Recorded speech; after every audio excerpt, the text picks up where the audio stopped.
Ser uma vez, bom, parece que nos dias de hoje já era o Era uma Vez. E entra em cena o baseado em fatos reais. Escritores, cineastas, pintores se veem cada vez mais apegados ao real. Vasculham o mundo em busca de histórias da vida cotidiana. Histórias que mereçam ser contadas, que ainda queremos ouvir. O Faz de Conta foi sufocado pela nossa aflição, pela nossa preocupação com a realidade? E de onde vem isso? Seria um cansaço com a ficção? A imaginação é um atributo humano dos mais absolutos e infatigáveis. E seria estranho aqui denunciar o fim da imaginação. A ficção é um construto que acompanha a nossa existência desde tempos imemoriais, tornando-se uma das nossas marcas mais singulares, sem dúvida. E, ainda assim, a proposta aqui é observar alguns dos objetos culturais que nos cercam e algo como uma impaciência em relação à fantasia e à imaginação. Ainda que, em certo consumo diário de entretenimento, a maior parte das vezes um consumo sonolento, persista o gosto por enredos menos realistas e por enredos mais imaginativos, não é difícil notar que as obras que mais intrigam a nossa cultura de maneira geral e as que mais recebem apreciação crítica e que se tornam centrais nos debates contemporâneos, essas obras às vezes parecem abdicar de uma imaginação mais livre. Elas buscam um trato muito mais imediato e direto com o real, um contato mais direto com o que se convenciona tomar por realidade. Na literatura, no cinema, nas artes, onde quer que a gente deposite a nossa necessidade de representação da vida e das relações humanas, da vivência cotidiana, parece ganhar força um apelo cada vez mais forte por uma voz autêntica e por uma experiência efetiva e pessoal. Ficcional e documental se aproximam. Vários de nós nos vemos tomados por uma ânsia de falar de nós próprios, falar nos mais diversos canais, falar das nossas infâncias, falar das nossas memórias, dos encontros típicos ou atípicos que a gente vai travando pela vida, daquilo que a gente conversa, daquilo que a gente ouve. E aí vem à tona que não se trata necessariamente de partida de um gesto narcisista, esse falar sobre si mesmo, porque o falar sobre si mesmo pode incluir um falar sobre o outro, falar sobre a alteridade, falar sobre o encontro, falar sobre a aproximação. Mas falar sobre o outro e sobre a alteridade sem emular ou inventar ou falsear a voz do outro, e sim a partir de uma voz muito mais pessoal, muito mais íntima. A perspectiva de um eu que toma conta do nosso discurso e quer se fazer ouvir com certa urgência. Acho que, por aqui, o romance que deu uma projeção fundante a essa proposta foi O Filho Eterno, do Cristóvão Tesa, narrando a experiência do próprio filho, a experiência do filho com síndrome de Down, narrando a partir de uma voz muito pessoal, muito íntima e muito sincera. O que dizer aos outros quando encontrar com eles? Sim, nasceu meu filho. Sim, está tudo bem. Quer dizer, ele é mongoloide. Não, essa palavra é pesada demais. E em 1980 ninguém sabia o que era a síndrome de Down. A maneira delicada de dizer é, sim, um pequeno problema. Ele tem mongolismo. Mas isso exige uma rede de explicações subsequentes e as pessoas nunca sabem o que dizer ou fazer diante daquela coisa esquisita. Ao "não me diga", consternado, ele dá um tapinha nas costas, um sorriso e tranquiliza. Mas está tudo bem, são crianças bem-humoradas, com um bom tratamento, elas ficam praticamente normais. Praticamente normais. O que ele quer resolver agora não é o problema da criança, mas o espaço que ela ocupa na sua vida. E esses contatos medonhos do dia a dia. Explicar. Um sem número de outros autores e autoras mais jovens seguiu essa tendência, abraçou isso como uma espécie de vocação do nosso tempo, uma vocação do presente. Eu citaria, por exemplo, Tatiana Salem-Levy, Ricardo Lísias, Michel Laub, mesmo mais recentemente Marília Garcia fazendo uma espécie de aproximação entre a autoficção e a poesia, muito interessante como efeito. E, mais recentemente ainda, é possível perceber a pujança dessa tendência, porque alguns autores dos principais que faziam outras coisas, que tinham outras disposições literárias muito mais fortes, começam a se entregar e a se aproximar dessa prática, né? O Milton Ratum, por exemplo, abre uma trilogia autobiográfica com um romance dessas características, basicamente. O romance autoficcional A Noite da Espera, e o Chico Buarque com O Irmão Alemão, que narra a história do seu próprio irmão, do irmão que ele não conheceu. Outro fenômeno recente de natureza semelhante é a Conceição Evaristo, uma autora que ganhou uma projeção merecida pela maneira de representar, ao mesmo tempo de uma forma muito crua e muito lírica, a experiência de uma mulher negra numa sociedade como a brasileira, né? A experiência de racismo, portanto, e de opressão. Uma voz muito própria, muito pessoal, muito autêntica, muito contundente, e uma voz que há muitos séculos vem se tentando calar. No cinema, ainda que o pendor autobiográfico não seja tão extremo assim, tão transparente assim, o que se vê é, muitas vezes, a preocupação com a realidade literal anterior à própria filmagem, né? Anterior ao próprio roteiro. 3 dos principais filmes brasileiros recentes, que foram muito amplamente assistidos, muito premiados, parecem ter essa mesma marca. O Aquários, do Kleber Mendonça Filho. O senhor já sabe disso. A ideia é manter o nome do mesmo edifício que existia aqui nesse lote. Que narra a história de uma mulher que resiste se resiste a vender o seu apartamento a uma grande empreiteira que quer construir um edifício enorme naquele lugar. Gabriel e a Montanha, o outro filme do Felipe Gamarano Barbosa, que narra a experiência de um amigo do Felipe, que vai fazer uma viagem de mochilão pela África, conhece diversas culturas africanas, então vem a se perder numa montanha. E o Era o Hotel Cambridge, da Eliane Café. Ela concedeu a reintegração de posse. O que quer dizer isso? Que vai ocorrer o despejo daqui a 15 dias. Que narra uma experiência de ocupação num edifício do centro de São Paulo, que faz uma interessantíssima mescla de ficção com documentário sobre as vidas das pessoas naquele lugar. Em cada um desses casos, o filme traz marcas evidentes de que essa história é real e está fora dali. E nas artes plásticas, o ato, por exemplo, de produzir na tela, traço por traço, o rosto de um sujeito inexistente, ou de criar na tela as curvas de uma paisagem vista alguma vez na vida, tudo isso já parece ter perdido espaço há muito tempo, né, como é óbvio.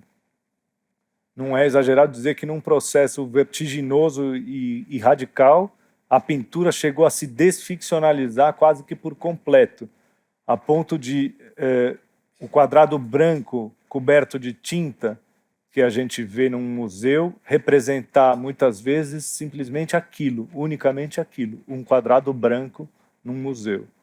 Nas instalações, nas performances, os objetos em si ganham concretude, eles estão ali de corpo presente.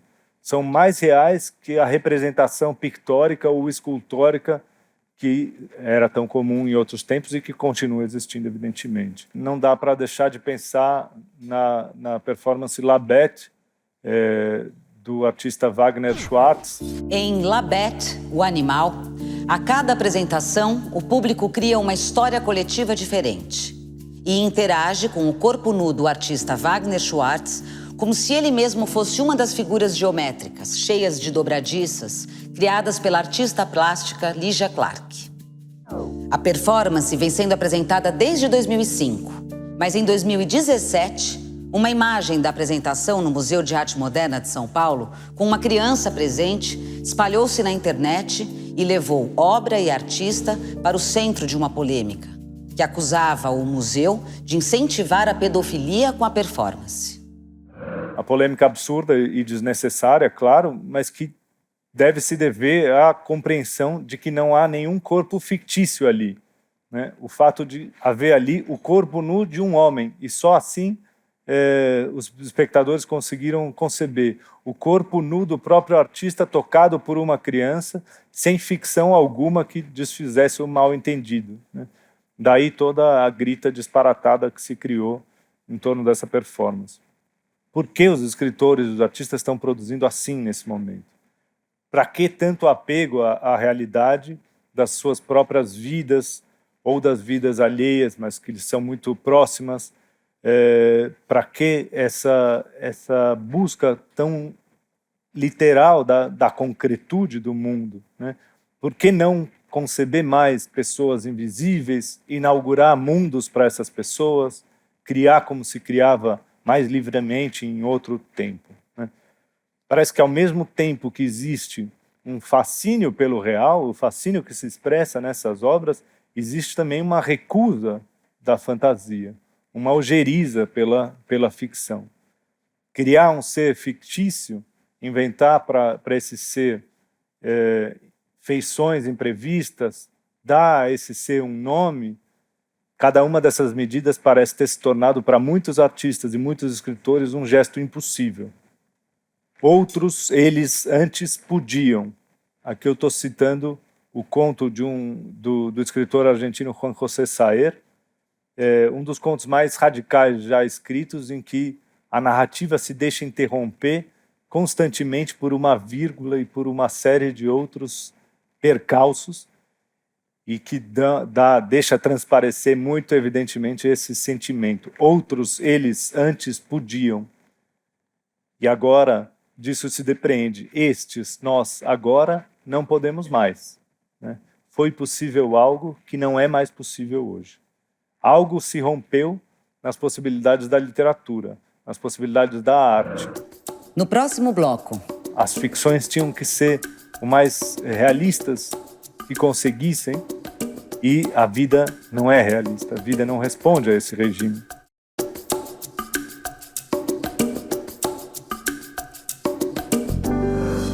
houve um tempo em que sabíamos.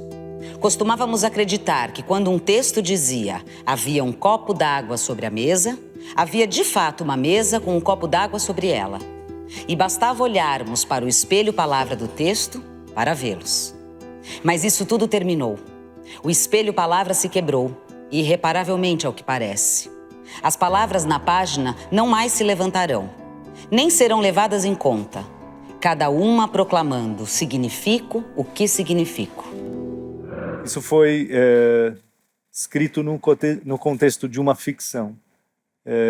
Na verdade, estas não são palavras do J.M. Coetzee, e sim da Elizabeth Costello, uma narradora dele, algo como um alter ego dele, e a gente já vê aqui como essas noções vão se mesclando e vão ganhando complexidade. Essa não é a primeira vez que a imaginação cai em descrédito, ou que a fantasia goza de tão pouca estima. Pelo contrário, esse parece ter sido, na verdade, um dos gestos fundadores da modernidade, e se não chega a tudo isso, talvez, ou certamente é um dos gestos fundadores do romance moderno. Foi no século XVIII, sobretudo na Inglaterra e na França, que surgiu uma enorme impaciência em relação aos frutos mais livres da imaginação humana, uma rejeição quase completa pelas histórias mirabolantes, ultra criativas, com heróis, vilões, com monstros, com aventuras infinitas, com peripécias insistentes. Isso tudo foi substituído a partir dali por algo muito mais calcado no real, algo muito mais pé no chão, seria a cultura do romance. Era real a autobiografia do Robinson Crusoe, organizada pelo inglês Daniel Defoe, a história improvável de um homem que sai de sua cidadezinha de York, na Inglaterra, e sai em grandes navegações pelo mundo na tentativa de fazer fortuna e acaba por se tornar um náufrago numa ilha supostamente deserta. Era real tudo aquilo que ele tinha a contar, por mais que ainda mantivesse certa mirabolância, por mais que heróis e vilões se apresentassem em alguma medida. Era isso, pelo menos, o que, com toda a ênfase e insistência, o tal Daniel Defoe, organizador, suposto organizador desse livro, defendia no prefácio. Se jamais a história das aventuras no mundo de algum homem em particular já mereceu vir a público e foi digna de publicação, o editor do presente relato pensa ser este o seu caso. As maravilhas da vida desse homem excedem tudo que, a seu ver, se pode encontrar. Mal se imagina que a vida de um homem seja capaz de maior variedade. O editor julga que o relato seja uma história fiel de fatos. Nem existe nela qualquer aparência de ficção. E assim, acredita ele, sem mais saudações ao mundo, ele lhes presta um grande serviço com a presente publicação. A vida e as estranhas e surpreendentes aventuras de Robinson Crusoe, de York Marujo, que viveu 28 anos sozinho numa ilha deserta na costa da América, perto da embocadura do grande rio Orinoco, tendo sido lançado à costa por um naufrágio no qual morreram todos os homens menos ele, com um relato de como foi, afinal, estranhamente salvo por piratas, escrita pelo próprio. As pessoas, surpreendentemente, acreditaram por completo, caíram plenamente nesse jogo. Leram Robinson Crusoe como se fosse uma autobiografia. Claro que muitas delas suspeitando de alguns dos aspectos daquela narrativa, de algo do que se contava ali, mas não necessariamente, ou não num primeiro momento, suspeitando da existência de um sujeito chamado Robinson Crusoe. E aquilo foi uma revolução na prática da leitura. Esse livro foi lido muito mais do que os outros daquela época. E teve um sucesso tão grande que Defoe continuou nessa prática e uma série de outros romancistas começaram a escrever romances, mesmo antes do romance ter esse nome. Era algo que ainda estava a se definir e surgiram uma infinidade, basicamente, de autobiografias fraudulentas. Os autores não eram autores, não inventavam aquelas histórias, eles eram organizadores daquele material já pré-existente. É assim que a cultura do romance realista começa a se estabelecer, dessa maneira. É claro que as pessoas que não são tão bobas assim, de partida já começaram a entender o jogo. E gostavam, a princípio, desse jogo de faz de conta, de fingir que isto é um manuscrito ou algo encontrado em algum lugar, um conjunto de cartas realmente trocadas por alguém, mas com o tempo podiam prescindir daquilo. E foram entrando justamente no jogo do romance realista. Então, do pacto ambíguo que havia no Robinson Crusoe, se erigiu um outro pacto, que é o pacto ficcional. O narrador conta histórias mais verossímeis que conseguir, que se pareçam ao máximo com as histórias reais, e eu, leitor, mesmo sabendo que aquela história não é real, finjo que acredito e me entrego sem ressalvas à fruição. E tanto foi aceita essa estratégia de invenção de personagens, de elaboração de tramas narrativas parecidas às tramas reais, que ali se converteu na forma mais expressiva do real, mais real do que o próprio real, porque na narrativa do real, na narrativa realista, tudo é calculado e tudo é medido para que produza esse efeito. E enquanto na vida tudo é casual e desmedido. A gente já conhece o célebre dito que se converte num clichê de que a vida é mais estranha que a ficção. Daqui vem essa noção. As ficções tinham que ser o mais realistas que conseguissem, e a vida não é realista, a vida não responde a esse regime. Então, aqui, por 1 ou 2 séculos, viveu-se uma espécie de plenitude do narrar e de aceitação do narrar, em que a literatura gozava de tremenda estima. Até que se instaurou a chamada crise do romance, ou uma entre muitas crises do romance, porque elas são múltiplas e se entremesclam, e tudo isso se transforma de vez. O que se vê hoje por aí, esse cansaço da ficção, se parece muito com um retorno às origens do gênero, como eu dizia. Um retorno às origens da desconfiança, né? Não é mais preciso que essa história seja mirabolante, que essa história seja feita de heróis e vilões, que essa história seja tão pouco convincente para que a gente desconfie dela. A gente basicamente passa a desconfiar de toda e qualquer história. Não me invente um personagem. Não crie um sujeito do nada, a partir do zero. Não invente feições para esse personagem. Não dê um nome. Tudo isso parece uma espécie de brincadeira infantil. Volto ao Coetzee para citar outra passagem de Elisabeth Costello. Hoje nem sequer podemos acreditar com muita força no ato de acreditar. Ao ouvir a própria voz, não tem certeza de continuar acreditando no que diz. Por outro lado, não acredita mais com muita força no ato de acreditar. As coisas podem ser verdade, mesmo que o sujeito não acredite nelas, e vice-versa. Acreditar pode ser, afinal, nada mais que uma fonte de energia, como uma bateria que se conecta a uma ideia para colocá-la em movimento. Mesmo em autores que não escrevem autoficção, muitas vezes viver uma experiência para depois escrever se tornou um procedimento recorrente. Será que essa relação de rejeição à fantasia e esse consequente retorno ao real, ao documental, não corresponde também a uma certa sensação de que o real nos escapa por entre os dedos e que a nossa realidade ela se desrealiza e, portanto, é preciso, né, buscar uma vivência mais intensa, mais efetiva, para que isso gere, para que isso produza ficção? Sem dúvida. Você tem um momento de rejeição e de recusa à invenção pura e simples, por assim dizer, ainda que não exista uma invenção pura e simples. Mas um momento de recusa à reconstituição, à emulação da voz do outro. Aquilo que foi a base da literatura brasileira durante muito tempo, essa tentativa da literatura de aproximação a uma espécie de sociologia e de retratar a situação de um brasileiro típico e não do autor em si. Isso tudo, para nossa sensibilidade, tem algo de impertinente e de indecoroso também, em certa medida, né?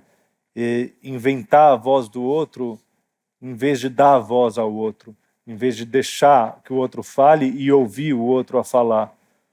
São questões problemáticas na literatura hoje, e a saída para o escritor que quer continuar escrevendo, que afinal não quer se render ao silêncio, é vivenciar algo de próprio e ter algo de muito particular para narrar.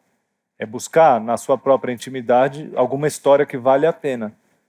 Mas esse ponto de partida, essa premissa, se torna uma coisa problemática, porque o autor, digamos, a gente tem uma série de situações de autores de um livro só, que contaram a história fundamental que tinham para contar e que depois se vêm em busca de algo que valha, em busca de algo que mereça esse esforço narrativo.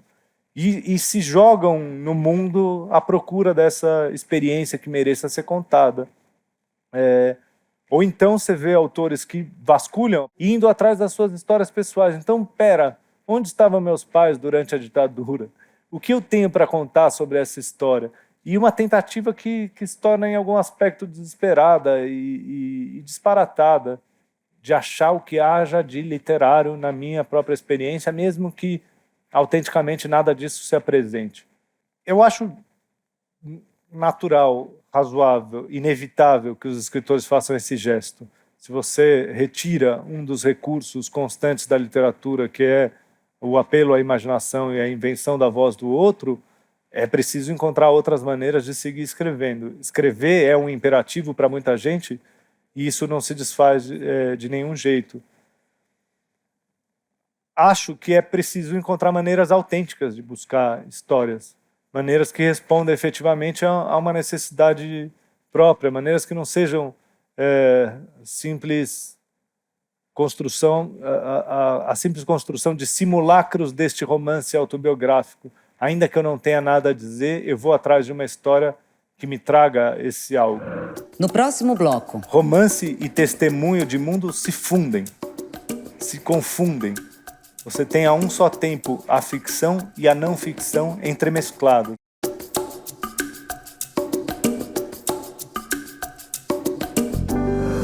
Quando o leitor passa a rejeitar os romances e o autor passa a desconfiar da sua escrita, a literatura se aproxima mais e mais do documental. Se coloca na busca pela verdade das experiências vividas. Mas que direito, que autonomia tem o autor para ficcionalizar e romancear uma história, uma dor vivida por alguém, uma tragédia vivida por um povo? Ficcionalizar nessa época que a gente tem vivido, ficcionalizar diante de certas experiências, em certas circunstâncias, talvez tenha se convertido num problema ético. Na atual compreensão que a gente tem dos nossos discursos, da nossa voz, das nossas ideias, a gente sequer pode afirmar que conhece o bastante sobre nós mesmos, sequer tem o domínio sobre o que narra, sobre o que lembra, sequer tem o domínio sobre aquilo que a gente tem de mais íntimo.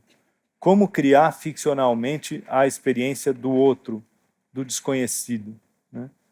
Como inventar o outro na página em branco, fazer essa aproximação importante, fundamental à experiência do outro, sem perder a autenticidade da própria voz, sem se render a um pacto já inaceitável para a sensibilidade do nosso tempo. O alemão W.Z. Sebald talvez tenha sido um dos primeiros a perceber a dimensão desse problema e não por acaso ele se converteu numa referência intransponível das letras e da cultura contemporânea, né? Sebald não nasceu num contexto qualquer, nasce num contexto muito específico, em 1944, na Alemanha devastada.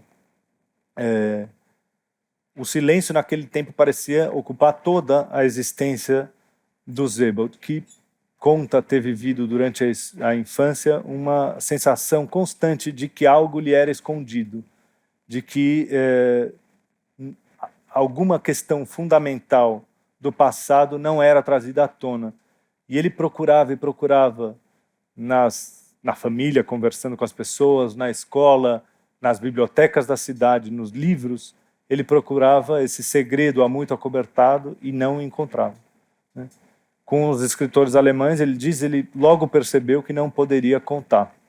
Aquilo que ele queria descobrir sobre a tragédia pela qual havia passado o país em que ele tinha nascido, aquilo que era o horror maior e a humilhação maior desse país ao mesmo tempo, aquilo estava ausente de todas as páginas disponíveis nas bibliotecas da cidade, segundo ele. E ele vai dizer que a reconstrução alemã impediu de antemão qualquer recordação do passado, direcionando a população sem exceção para o futuro e obrigando ao silêncio sobre aquilo que enfrentara. Aqueles que nasceram depois, caso quisessem se fiar apenas nos testemunhos dos escritores, dificilmente poderiam fazer uma ideia do decurso, das dimensões, da natureza e das consequências da catástrofe que a guerra de bombardeios representou para a Alemanha. O pouco que nos foi transmitido pela literatura não guarda nenhuma correspondência, nem em termos quantitativos, nem qualitativos, com as experiências coletivas extremas daquele tempo. Como era de supor, o evento da destruição de quase todas as suas maiores cidades e inúmeras menores, fato que não podia passar de jeito nenhum despercebido e que determina a fisionomia da Alemanha até hoje, constituiu-se como um não dizer nada, uma ausência. Nas poucas expressões desse tempo, nas poucas tentativas de relato pessoal, de testemunho, o que vinha à tona eram expressões prontas, cuja função parecia muito mais escamotear a experiência e escamotear a história do que efetivamente trazer à tona. Como se a experiência do real simplesmente não pudesse ser traduzida em palavras. Como se a desumanidade não coubesse ali, naquilo que é mais humano, que é a construção literária.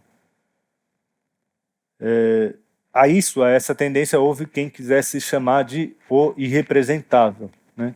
Aquilo que vem se dizendo muito sobre traumas históricos de maneira geral, e em particular a partir da experiência do Holocausto. E algo de muito contraditório, porque o Holocausto é, sem dúvida, uma das ocorrências mais retratadas em filmes e obras literárias de que se tem notícia, né? Mas, por alguma razão, ainda que haja essa infinidade de obras, aquilo permanece em alguma medida, segundo dizem, irrepresentável, né? As muitas ficções sobre aquele passado, vai dizer o Sebald, não chegam nem perto de satisfazer uma busca imemorial por uma verdade oculta, né? Elas trazem, segundo ele, até algo de indecoroso. Essas ficções se valem de uma suposta neutralidade estética para descrever os cenários de horror, e menos que denunciar o horror, muitas vezes acabam fazendo que ele seja reencenado, que ele se replique ali com um poder igualmente pernicioso. E o Sebald faz uma proposta muito clara, né? A essa tal estetização que rouba da literatura a sua legitimidade, o escritor deve contrapor um mínimo de objetividade e aquilo que ele chama o ideal do verdadeiro. O ideal do verdadeiro se mostra como a única razão legítima para o prosseguimento da atividade literária. Para isso, se é desejável suplantar o silêncio, acabar com aquilo que marcava ele na infância, é preciso que a literatura abdique dos efeitos falsos, abdique das belas imagens, abdique dos jogos de linguagem, abdique das seduções falaciosas. Ficção, tal como conhecida até então, estaria sempre sob suspeita, sobre uma suspeita ética.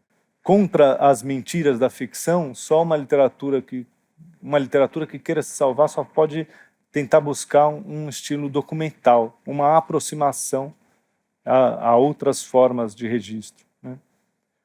Um apego à memória e à verdade salvaria o país traumatizado, ajudaria os países a lidar com seus próprios traumas históricos.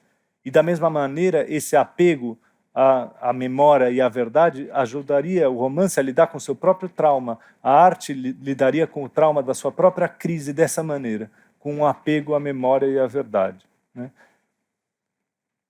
O real, então, acudiria para devolver à arte, devolver à ficção a sua relevância, né?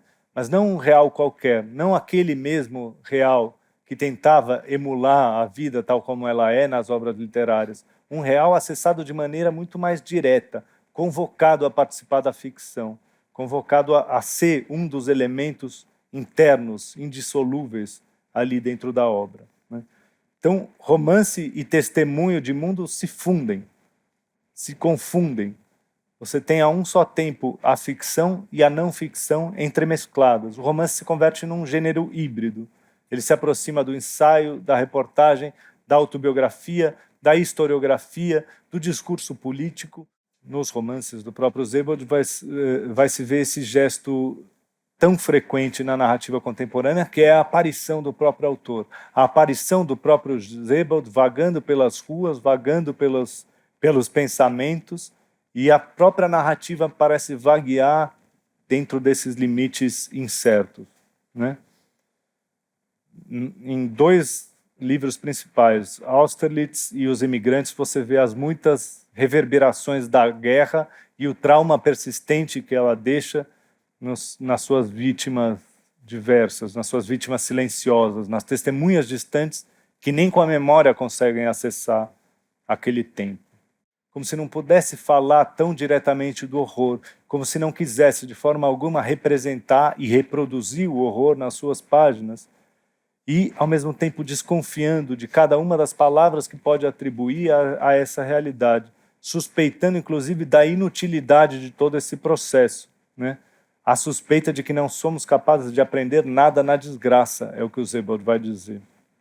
Se durante o início do romance, se naquele livro do Defoe, no Robinson Crusoe, o que era importante era a convicção com que o autor afirmava a veracidade do que se narrou, aqui a situação se inverte e mais veraz e mais confiável vai ser o narrador e o autor que desconfiar de si mesmo, que desconfiar do seu próprio discurso, que só apresentar para nós, leitores, as suas dúvidas, né? É a dúvida o que vai conferir ao romance e à arte, de maneira geral, a sua legitimidade, não mais aquela assertividade de outro tempo. Mais legítimo e mais veraz é o autor que desconfia de si próprio, que não acredita, que não cai, nem mesmo ele, nas suas próprias falácias, né? O Sebald se torna, assim, um paradigma importante para o escritor da contemporaneidade, ao mesmo tempo uma influência constante, evocada por muitos autores de hoje, e um exemplo emblemático do que marca, das problemáticas que marcam a construção ficcional nesse tempo. No próximo bloco. A própria noção de realidade está em questão e já há muito tempo, né? Virginia Woolf disse: "Eu me pergunto o que é a realidade e quem são os juízes da realidade."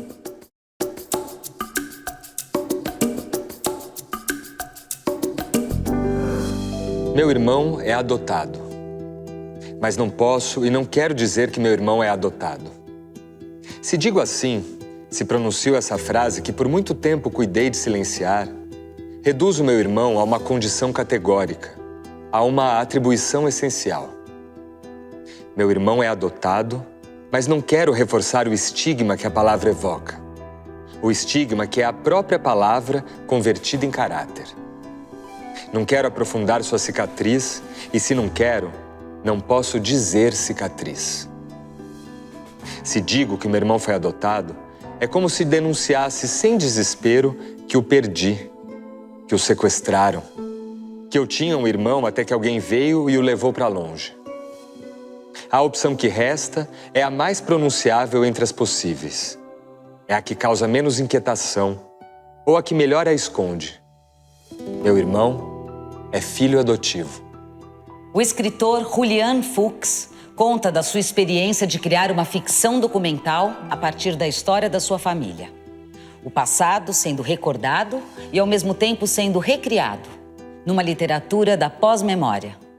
É uma posição confortável para mim me colocar aqui como crítico literário e falar dos outros, mas é inevitável que me colocasse pessoalmente dentro desse cenário, como autor, como escritor, e dar conta de uma experiência muito própria. Eu, em algum momento, decidi que escreveria sobre o meu irmão, senti que tinha algo de importante e fundamental a dizer ali, algo que era muito intenso e muito íntimo para mim, algo que era premente e do qual eu queria dar conta, uma forma de escrita com elaboração, efetivamente, do que vivi, do que ele viveu, do que vivemos todos nós em família. E quando me pus a escrever sobre meu irmão, percebi que a ficção não era nada benquista ali, que era impossível inventar sobre essa história, que eu poderia ter dado um outro nome que não o nome do meu irmão, mas eu preferia não dar nome nenhum, chamar ele de meu irmão, que as circunstâncias da nossa infância não era interessante falsear, que eu me sentia um falsário justamente se fizesse esse gesto. Queria narrar a experiência do meu irmão que foi adotado em 76 na Argentina. Queria escrever um livro sobre adoção. A adoção era o ponto central, o ponto de partida dessa narrativa, mas não podia deixar de levar em conta as circunstâncias dessa adoção. Em 1976, na Argentina, uma circunstância política bem extrema, em que adotar ilegalmente uma criança podia trazer implicações das mais dramáticas. E queria, então, não podia contar essa história sem deixar de contar a história dos meus pais, militantes contra a ditadura naquele momento na Argentina, e que tiveram que se exilar no Brasil, onde eu vim a nascer. Essa era a narrativa que eu tinha a produzir, e o tempo inteiro me vi acometido pela impossibilidade de inventar, pela impossibilidade de criar uma fabulação a partir daquilo tudo, né? E como não me interessava que a voz fosse só minha, que só prevalecesse o que eu tinha a dizer sobre isso, o tempo todo eu estava em contato, em diálogo com o meu irmão, com os meus pais a respeito, e com os meus pais surgiu uma questão muito curiosa, ambígua, O pacto ambíguo se estabeleceu ali com eles como leitores de uma forma muito peculiar. Num primeiro momento, eles pareciam estranhar e rejeitar. Por que tanto apego à realidade? Por que você está contando tão concretamente as coisas tais como elas foram? Por que tanto esforço de narrar aquilo que a gente viveu? Por que não se entregar à ficção como você se entregava em outros livros, em livros anteriores? O que não é muito verdade, mas tudo bem. E depois de um tempo, quando aqui e ali alguma questão se distorcia, quando na narrativa algo se construía de maneira diversa, na percepção de que a ficção se constrói de qualquer maneira, mesmo que a gente não queira se entregar a ela, eles próprios começaram a estranhar. Espera, isso não foi assim. Esse detalhe está alterado aqui. E eu dizia, mas vocês não queriam que eu ficcionalizasse, que eu fizesse algo diferente? Mas não, naquele momento eles próprios também tinham essa ojeriza à ficção, esse rechaço à invenção, à imaginação, a tudo que não dissesse respeito o mais proximamente possível da experiência que eles viveram. Parece que, justamente pela percepção do caráter ficcional inevitável do passado, o fato de recorrer ao passado, tentar reconstituir um passado, sempre incorrer inevitavelmente numa ficção, do caráter ficcional da memória, que é propriamente uma invenção interna, uma ficção que a gente cria para nós mesmos sobre o passado. Pelo caráter ficcional da própria fotografia. A fotografia era um dos materiais que eu mais visitava, as fotografias familiares. Elas também eram um discurso sobre aquilo do passado, elas não eram um registro propriamente. E mesmo as palavras, encontrar palavras para uma fotografia é sempre inventar palavras para essa fotografia, e ali a ficção se cria de qualquer maneira. E o caráter ficcional do sonho também, porque o sonho nos visita e ele é uma construção, uma reconstituição a partir da matéria concreta do real, uma alteração das coisas que se converte inevitavelmente em ficção, né? A recusa da invenção se converte, a gente dizia, numa fome de real. Uma fome de real que acomete a todos, ficcionistas e leitores, e que talvez responda ao fato de, justamente, nessa proliferação de ficções, tudo se tornar relativo, instável, volátil, né? Como se a gente desejasse daquele lugar que era outra coisa, era o espaço privilegiado da invenção e da imaginação. Se todo o resto se tornou imaginoso demais, ali o que a gente espera é uma concretude que agora nos falta, é uma fidedignidade, é algo que contrarie toda essa volatilidade. Eu sinto que me vinculo a uma espécie de tradição recente latino-americana, que é a da literatura dos filhos, a literatura da pós-memória, a memória que vem de um tempo que a gente ainda não chegou a vivenciar, mas que a gente tenta reconstituir a partir dessas muitas ficções sobre o presente, né? É uma tentativa foi o que eu fui entendendo aos poucos, de recuperar a pertinência do literário a partir do pessoal e a partir de uma noção que vem de uma máxima feminista que me parece fundamental, de que o pessoal é político. Tudo que é da ordem do pessoal tem o seu matiz político. A disposição de entender como as vidas individuais estão densamente marcadas pela política, como as decisões políticas incidem sobre as vidas pessoais, e as vidas pessoais estão talhadas de decisões políticas, elas se constituem por decisões políticas. Adotar ou não adotar em determinado contexto, ou em qualquer contexto, em certa medida, uma decisão política. E não há separação possível entre esses dois campos. O pessoal e o político são indiscerníveis. Como a vida em questão não era só dos meus pais, como a vida era também a minha, interessava ver como os autoritarismos do passado, das ditaduras militares, se replicava e permanecia e se mostrava ainda vivo em certos autoritarismos do presente. Como algo da ditadura brasileira, por exemplo, não termina de se dissolver, como a gente ainda está plenamente marcado pelo seu tripé fundamental, e em outro contexto talvez a gente possa falar disso, dos desaparecimentos, das mortes arbitrárias pela polícia militar, da censura, com uma sanha que surge agora, inclusive nesse caso que eu comentei do artista Numan, como a tortura é amplamente aceita por grande parte da população brasileira. Recentemente, ainda depois da publicação do livro, publicando um livro com o título A Resistência, em 2015, naquele contexto em que a urgência política se fazia extrema, para mim foi impossível não inverter também a sentença e perceber que não só o pessoal é político, mas o político é pessoal. O político se fez marcadamente pessoal. E tudo que é da ordem do político a gente tem sentido pessoalmente. Sentido com muita força. Tem nos ferido, tem nos tocado de maneiras muito extremas. A outra parte da sentença é que, para mim, passou a ganhar mais força neste momento. A tentativa de produzir uma literatura política. Não só uma literatura pessoal e uma literatura íntima, mas uma literatura política. Uma literatura de participação no presente, uma literatura de intervenção. Eu me pus a escrever, então, um livro que vai ter o título de A Ocupação, em que a sentença fundamental do presente, o ocupar e resistir, essa palavra de ordem do presente ganha ali corpo de duas maneiras distintas e que traz como noção a ideia de uma literatura ocupada. A literatura já está ocupada pelo real, ela foi ocupada, ela foi dominada e tomada por algo, por uma outra matéria que lhe era supostamente alheia, mas que agora é íntima e intrínseca à própria literatura. Espero que também essas postulações valham metonimicamente para a arte como um todo, e acho que valem. E se a gente está no campo da política, surgem aqui algumas hipóteses mais desalentadoras, né? Será pelo cansaço da ficção, um dos frutos do cansaço da ficção, a ausência de horizontes utópicos mais efetivos, a proliferação dos horizontes distópicos e só? A gente, na imaginação, só consegue conceber aquilo de mais negativo? Nessa situação aparentemente sem saída em que a gente vê o país, será que está nos faltando uma imaginação política? A possibilidade de fabular um outro presente e um outro futuro para o país?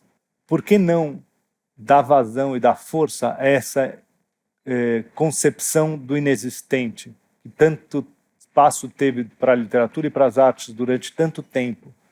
Por que não tentar ir além dos cenários mais nefastos? Eu estou propondo aqui uma última ressalva que fica como postulação, como proposta. Não um abandono absoluto e pleno da ficção. Não se trata de uma desistência, o que se propõe aqui, e sim uma transformação fundamental em seu conceito, né?